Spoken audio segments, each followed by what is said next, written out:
Hey everyone, this is Jonathan, and I thought I'd just create a quick video to show you a few tips with the YNAB personal finance software.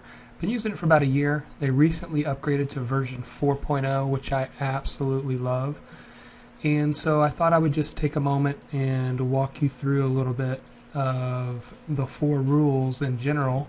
There's a lot that I could talk about, but I'm going to try to keep this video brief and to the point.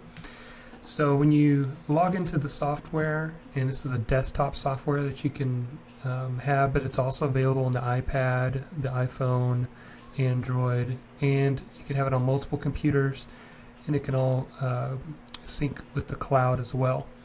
So I just opened up a dummy account, and let's say we have a balance of $1,000. There's 4 rules with YNAB, which is just short for you need a budget. And rule 1 is give every dollar a job. So when you click over here on the budget section, you'll see you always have the current month's view and next month's view. Now the ultimate goal, to give you a big overview of rule 4, is to have enough money in the available to budget to cover next month's expenses. So in other words, your income for June would cover your expenses for July. That's how you begin to stop living paycheck to paycheck and get ahead in life. But back to rule 1, we've got $1,000 available to budget. So it gives you some sample categories here. I could just start plugging in a few numbers here. And as I do, my budgeted number is going to go down. And the idea is that you only want to budget money you actually have. So each time that you get paid, this available to budget area will increase as you add more income to your budget. So we're only going to budget right now the money that we have. Okay, I've just kind of put in some random numbers here. And so you can leave this 260 as a buffer for next month, or you can go down and begin saying I want to add 200 into my vacation budget.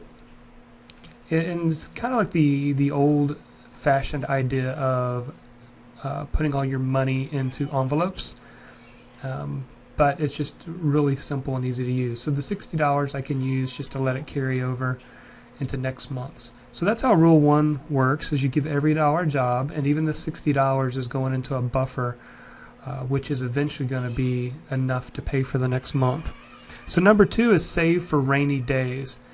And basically the idea here is that you want to think about things like car insurance. Maybe you pay quarterly, so you can say, well, I'm going to put just a little bit of money into that, and you can begin to start thinking about the money that you spend on a quarterly basis or an annual basis that you can get ahead of.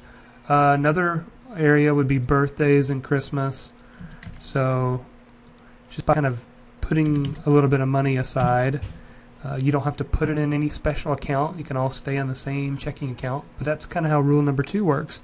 You can begin to save for rainy days and for those occasional expenses.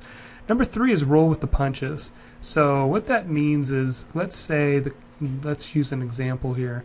If I put $40 for internet and I actually end up spending more than that, so let's go back over here and let's just put this for internet. I can choose my category, internet, and let's say that I end up spending $50. Alright, now let's go back over to the budget.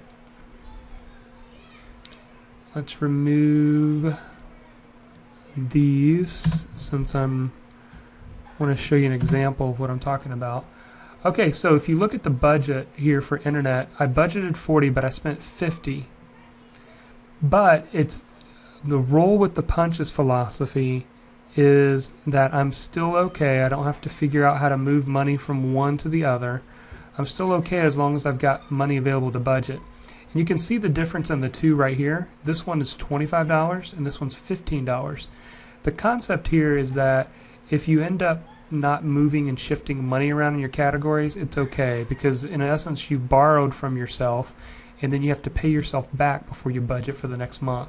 So this will really help many of you. I know it's been a big help for me in helping me kind of relax a little bit on doing a little overspending on some categories. Then maybe next month I can adjust my internet to $50 to kind of take care of that if that's happening on a regular basis. So that's rule 3, rolling with the punches. Then finally, rule 4 is living on last month's income. So the idea here is pretty simple. You want this amount here to be big enough to take care of all your monthly budget before you actually leave this month. So not a whole lot of extra explanation needed there. But you can also run reports.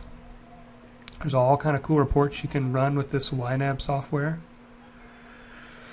And I won't go into all the different reports here, but you can try and test this out. But overall, I just would really strongly encourage you to give this a try. There's actually a 34-day free trial. So you can click on the link right below or above the video.